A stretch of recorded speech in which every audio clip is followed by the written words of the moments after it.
Hi hello வணக்கம் friends, welcome to automobile world. இன்னைக்கு பார்த்தீங்கன்னா நம்ம சேனலில் என்ன வண்டி சேல்ஸுக்கு வந்திருக்குன்னா ஒரு ஈச்சரில் 1090 வாகனம் தாங்க சேல்ஸுக்கு பார்க்க போகிறோம். ஸோ 14 ஃபீட் வெஹிக்கிள், 14 அடி லென்த்து கொண்ட வாகனம். இந்த வண்டியோட ரிஜிஸ்ட்ரேஷன் நம்பர் TN33AF0489 அப்படிங்கிற வண்டியோட ரிஜிஸ்ட்ரேஷன் நம்பர். இந்த வண்டியோட மாடல் பார்த்தீங்கன்னா 2006 மாடல். வண்டிக்கு ஓனர் பார்த்தீங்கன்னா 2 ஓனருங்க. இன்சூரன்ஸ் 1 வருஷம் கரண்டில் எடுத்து கொடுத்துருவாங்க. எஃப்சி 1 மாதம் கரண்டில் இருக்குது. டேக்ஸும் கரண்டில் தான் இருக்குது, 2 மாதம் கரண்டில் இருக்குது. வண்டி மேலே லோன் கிடையாதுங்க. டயர் 6 டயரும் பார்த்தீங்கன்னா ஒரு 50-60 காசு பட்டன் அந்த ரேஞ்ச் இருக்கும். பாடி கண்டிஷன் குட் கண்டிஷனில் இருக்கும். மாடல் 2006 சொல்ல முடியாது, 2012-13 மாடலுக்கு ஈக்குவலாக வண்டி இருக்கும். ஸோ 14 ஃபீட் 14 அடி லென்த் வண்டி. இந்த வண்டியோட பாசிங் பார்த்தீங்கன்னா 5860 அப்படின்னு சொல்லுவாங்க.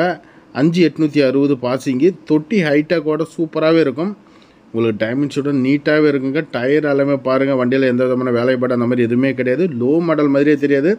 ஸோ லோ மாடல் ஒரு தேங்காய் ஓட்டுறவங்களுக்கெல்லாம் பார்த்தீங்கன்னா நல்ல ஒரு வாகனமாகவே இருக்கும். இந்த வாகனம் பார்த்தீங்கன்னா இந்த வண்டியோட ப்ரைஸ் பார்த்தீங்கன்னா 4,50,000 கோட் பண்ணிக்கிறாங்க. முன்ன பண்ண கிடைக்கும். ஒரு 4,000 அந்த ரேஞ்சு கேட்குறாங்க. முன்ன பண்ண நெகோஷியபிள் பண்ணி கொடுப்பாங்க. ஸோ நம்ம சேனலில் போகிற எந்த ஒரு வாகனமே பார்த்தீங்கன்னா ஃபிக்ஸ்டு ப்ரைஸ் கிடையாது, நெகோஷியபிள் ரேட்டு தான். ஸோ தேவைப்படுறவங்க கூப்பிடுங்க. டைட்டில் அண்ட் டிஸ்கிரிப்ஷனில் மொபைல் நம்பர் கொடுக்குறேன். அந்த நம்பருக்கு நீங்கள் தாராளமாக கான்டாக்ட் பண்ணி இந்த வண்டியோட ஃபோட்டோஸ் உங்களுக்கு சென்ட் பண்ணுவாங்க. வண்டி பார்க்க வேண்டிய இடம் சேலத்தில் ஆசீர்வாதம் ஆட்டோ கன்சல்டிங் தான் அங்கே பார்க்கணும். கூப்பிடுங்க. இதுபோல் ஈச்சர் பார்த்திங்கன்னா நிறைய வண்டி நம்மக்கிட்ட இருக்குது. கிட்டத்தட்ட பார்த்திங்கன்னா ஒரு 100க்கும் மேற்பட்ட வாகனங்கள் இருக்குது. சின்ன வண்டியிலேருந்து பெரிய வண்டி வரைக்கும் பார்த்திங்கன்னா ஈச்சரில் டிப்பர் இருக்குது, பாரத் பென்ஸ் இருக்குது, பஸ் இருக்குது. எதுவாக இருந்தாலும் கூப்பிடுங்க. நன்றி, வணக்கம்.